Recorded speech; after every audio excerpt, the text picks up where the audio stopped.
Olá pessoal, como estão? Tudo bom? Olá pessoal, tudo bem? Salve Maria, um feliz domingo para vocês aí. Espero que estejam vivendo bem esse tempo de quaresma. O Antônio e eu vamos aqui estar dialogando sobre esse evangelho, dando uma continuidade nas meditações que a gente vinha fazendo. E a gente está meditando agora o texto de São João, capítulo 2, do versículo do 13 ao 24. Vamos tentar aqui fazer uma introdução do que a gente foi vendo antes para que vocês possam aí, para as pessoas que estão novas aí no canal, possam estar atualizadas. Então, para atualizar um pouco, esse já seria o terceiro vídeo do tempo da quaresma, dos domingos da quaresma. O primeiro nós fomos conduzidos por Deus a um deserto. Por Deus, porque digo, o próprio Evangelho diz, impulsado pelo Espírito Santo, Jesus foi ao deserto. Semana passada, Deus nos levou a um monte para aí contemplar a transfiguração dele. Essa transfiguração que na quaresma se daria, por assim dizer, um pouquinho, mas especialmente visando a Páscoa, que é nossa Páscoa celebrada aqui na terra, mas especialmente a Páscoa eterna do céu. E hoje Deus nos leva a um templo. É isso. A igreja, muito sabiamente, todos os domingos nos dá um conjunto de leituras. Então, a gente vai apresentar a perspectiva desde a primeira leitura e do Evangelho. Nesse sentido, a gente pode resumir essa síntese que a gente fez entre a primeira leitura e o Evangelho em duas coisas. A relação com Deus e da relação com Deus, a relação com o próximo. Justamente, na primeira leitura nós vamos ver que o contexto é 50 dias depois que Deus libertou o povo elegido dele da escravidão do Egito, Deus conduz esse povo a um deserto. E nesse deserto chama Moisés a um monte. A ideia desse monte sempre é muito simbólica nas Sagradas Escrituras. Deus sobe a esse monte e chega e quando Moisés, ou seja, Deus encontra com Moisés no monte, Deus dá a Moisés quem ele é. Deus dá a pessoa que ele é. Deus fala que ele é um Deus compassivo, que tirou o povo do Egito, ou seja, como um pai que liberta o filho de uma escravidão, de um perigo. E depois, para que essa relação, essa gratidão para com Deus, Deus o que dá a Moisés são algumas normas. As normas de como relacionar com ele e como relacionar com o próximo. Ambas têm uma relação completa. Por quê? Porque isso justamente nós vamos ver depois que Jesus é perguntado, questionado por um fariseu qual é o principal mandamento da lei, e Jesus fala, amar a Deus sobre todas as coisas e amar ao próximo como a si mesmo. É isso, amados irmãos. Então, aqui no Evangelho de São João, Jesus Cristo entra nesse templo e chama esse templo, mais na frente, o texto vai falar que o zelo pela casa do meu pai me consumia. Como o Antônio estava falando sobre Moisés, é interessante porque quando o povo saiu do Egito, essa primeira celebração da Páscoa se deu no contexto de uma casa. Então, quando Jesus Cristo fala a casa do meu Pai, logicamente que ele está se referindo primariamente ao céu, a essa relação trinitária, e depois o verbo, essa relação do verbo feito homem, feito carne. Então, a primeira imagem que a gente tem dessa relação, não sei se a primeira seria uma da segunda, porque já tem Adão, mas aqui no Egito, essa questão de uma celebração dentro de uma casa é na Páscoa. E o povo estava no Egito e Deus deu uma série de normas de como deveria ser feito esse ritual, essa liturgia. E o pai presidia essa liturgia e dava o alimento, que era o cordeiro que foi matado, que foi sacrificado.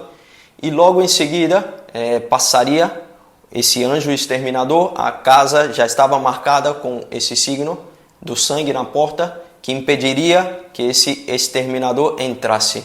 Então, quando Jesus Cristo fala a casa do meu Pai, está fazendo com que a gente se lembre desse contexto, dessa celebração, onde será oferecido um cordeiro, onde Deus nos protegerá desse anjo exterminador e onde essa casa será marcada com o seu sangue.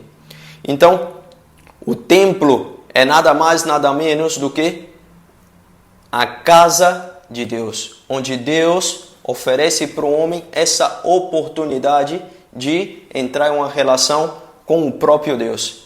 Logicamente que em Israel é somente uma figura daquilo que chegaria a ser. Então, quando Jesus Cristo entra nesse templo, Jesus Cristo está mostrando a verdadeira imagem do templo.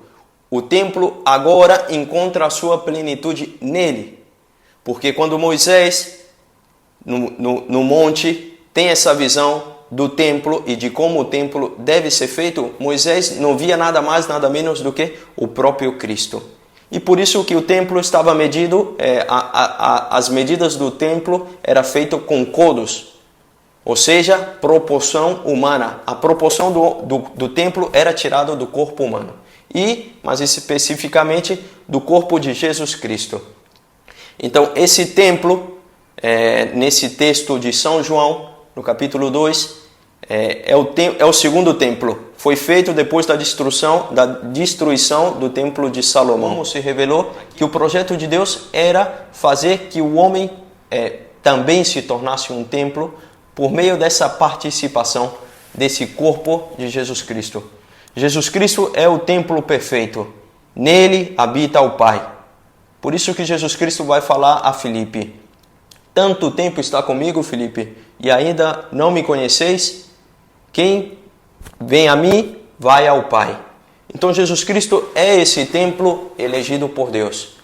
E o homem, em participação com esse corpo de Jesus Cristo, também chega a ter esse projeto, a participar desse projeto de Deus. Também o homem foi feito para ser templo de Deus. Por isso que a última parte dessa leitura vai falar que eles confiavam, muitos acreditaram em Jesus Cristo pelos milagres que tinham feito, mas que Jesus Cristo não confiava neles, que não precisavam do seu testemunho, porque Jesus Cristo sabia o que estava dentro do homem.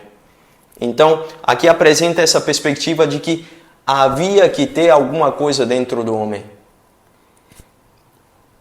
E é interessante porque isso que o homem leva dentro é o que está refletido no templo. Então, essa deturpação do espaço sagrado, esse fazer da casa de Deus um comércio, esse fazer com que dentro da casa de Deus se estabeleça animais, fazer que esse ambiente seja sujo, em certo sentido desagradável, é o que o homem leva dentro. E dentro desse contexto, Jesus Cristo vem para purificar o homem, para que o homem possa de novo voltar a ser um templo digno da morada de Deus.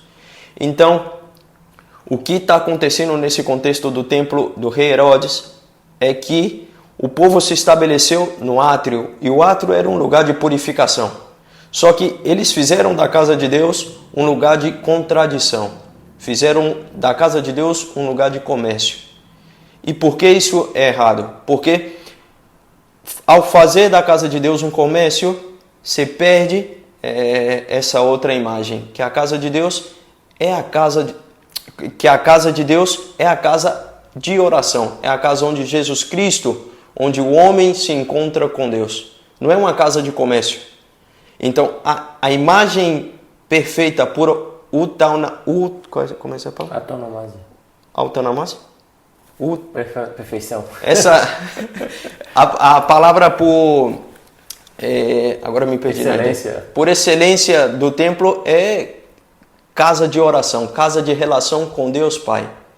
Entende? Essa era a finalidade. E interessante que se nós lembrarmos também outras passagens que mostram que o homem, o coração do homem é a casa onde Deus quer morar. Quando o nosso Senhor Jesus Cristo disse: aquele que me ama, eu e meu Pai viremos e faremos dele a nossa morada. E também, obviamente, o Espírito Santo veio nos homens, nos apóstolos, em forma de fogo. Ou seja, nós somos uma habitação trinitária. E agora já abaixando para a nossa vida real. Como nós podemos reconhecer que é aquilo que nós colocamos em nosso coração, em nosso templo, ou seja, no templo de nosso Deus, que esteja impedindo que nós sejamos aquilo que nós fomos feitos, para aquilo que somos feitos, casa de Deus, lugar de encontro com Deus. Será que esses bois, essas ovelhas, dinheiro que estava no átrio do templo que Jesus teve que expulsar com a corda, com latigaço e tudo mais, que são essas coisas em nossa vida que esteja sendo como obstáculos para impedir essa nossa relação com Deus para chegar à união com Ele? Qual exemplo você poderia nos dar? Por isso, é interessante ver a imagem que São João nos pinta, né? São João nos pinta a imagem de Jesus Cristo com um chicote. E não era um chicotinho desse que a mãe pega para bater na criança. É um chicote daqueles que para bater em cavalo. Então, o que Jesus Cristo quer representar com isso? E é muito propício para o tempo de Quaresma, né? A necessidade da purificação. A Quaresma é um tempo de penitência, onde a gente necessita expulsar das nossas vidas essas coisas que nos impedem a chegar a ser essa casa trinitária. E mais do que expulsar, mais do que reprimir, é simplesmente encontrar a finalidade por a qual o nosso coração anela. O nosso coração anela essa relação profunda com Deus Pai. O nosso coração tem sede de estar com Deus. O nosso coração tem, no mais profundo do nosso ser, o que nos move também é esse zelo pela casa do Pai, porque essa casa do Pai nos faz remontar esse estado primário onde Adão tinha sido colocado. Esse ambiente de alegria, esse ambiente de perfeição, onde o homem já não está mais em guerra com seus sentimentos, onde o homem já não está mais em guerra com as suas vontades, onde o homem encontra um descanso em Deus Pai. Somente nessa relação o nosso coração está tranquilo. Então, é interessante que, mais do que tomar isso como algo negativo, a gente deve tomar como algo positivo, no sentido de que quais são aquelas coisas que estão no meu coração que eu necessito levar a essa plenitude. Agora eu vou dar um exemplo mais concreto. Vamos supor uma pessoa que tem problema com o dinheiro, que é o problema que está se planteando no Evangelho. O que uma pessoa busca? O que ela está buscando quando tem essa avarícia, esse desejo de ter dinheiro? Quando o dinheiro é a sua primeira preocupação. Quando o dinheiro já invade até mesmo o seu tempo de oração. Quando a pessoa direciona a sua vida toda para conseguir dinheiro, para dar uma estabilidade de vida para os seus familiares. O que essa pessoa está buscando? Essa pessoa está buscando nada mais, nada menos do que esse anelo de abundância. Ela quer essa abundância, ela quer essa prosperidade. E essa abundância e essa prosperidade não nos pode dar o dinheiro. E por isso que essa casa, esse templo, se tornou contradição, porque os homens estão fazendo do dinheiro o seu desejo de abundância. Os homens trocaram essa relação com Deus Pai pela relação com o dinheiro. Então não encontram, é infértil, porque nunca vai encontrar essa abundância que só nasce dessa relação com Deus Pai. E esse é um dos exemplos, claramente tem muitos outros, mas poderíamos ficar com esse exemplo. Se você não tem dificuldade com o dinheiro, pense na minha vida, que agora está servindo de obstáculo para que eu não me relacione bem com Deus. Será que, por exemplo, até mesmo o lugar que eu rezo, com muito barulho? Ou será que não deveria buscar um lugar mais quieto? Será que não é até mesmo o meu modo de rezar, só pedindo, quem sabe, Senhor, falta uma gratidão da minha parte? Ou será que não é um desses 10 mandamentos que não estou cumprindo? E creio que já são mais que suficientes exemplos para nós dar continuidade nessa quaresma e ir avançando nesse caminho, nesse itinerário, para poder nós, com Cristo, ressuscitar para uma vida nova. Ficamos por aqui e desejamos a vocês uma ótima semana. Que Nossa Senhora ajude a nós e a vocês a reconhecer esses obstáculos, para que não levamos essas chicoteadas de Cristo, ou seja, que nós possamos ir tirando esses obstáculos, para que não seja necessário essa surra que Nosso Senhor deu naquele templo, né? É isso, irmãos. Já que a gente está falando de correção, ninguém gosta de ser corrigido, ninguém gosta de receber uma correção, mas o que a gente sempre tem que levar em conta é que as correções de Deus é sempre uma manifestação do seu amor. Porque, não sei se é São Paulo ou um salmo que vai falar que Deus somente corrige aqueles que amam. Se você hoje se encontra nessa situação em que Deus está te corrigindo, em que Deus está expulsando da tua vida muitas idolatrias, e ao expulsar essas idolatrias, seu coração se encontra triste, a gente vem trazer uma palavra de esperança. Que Deus está te purificando, que Deus está tirando essa idolatria para que você encontre essa abundância nele. Somente Deus pode fazer com que essa casa, que é o seu corpo, que é a sua alma, possa encontrar essa plenitude. Então, com muita esperança, com muita confiança em Deus, com nenhum espírito de baixo alto astral, com nada que seja negativo, Deus sempre vem nos empurrar para frente. As correções de Deus é sempre para que a gente seja melhor. Então é isso, amados irmãos. Com muita alegria em saber que a gente primeiramente tem um Pai. Tem um Pai que nos ama, que nos deu uma casa, que nos protege. Depois que Jesus Cristo é o nosso irmão. É o nosso irmão mais velho. É aquele que nos corrige. Aquele que também nos leva para o Pai. E em terceiro lugar, em saber que o Espírito de Deus sempre nos auxilia. Eu penso que essa deve ser as nossas maiores alegrias.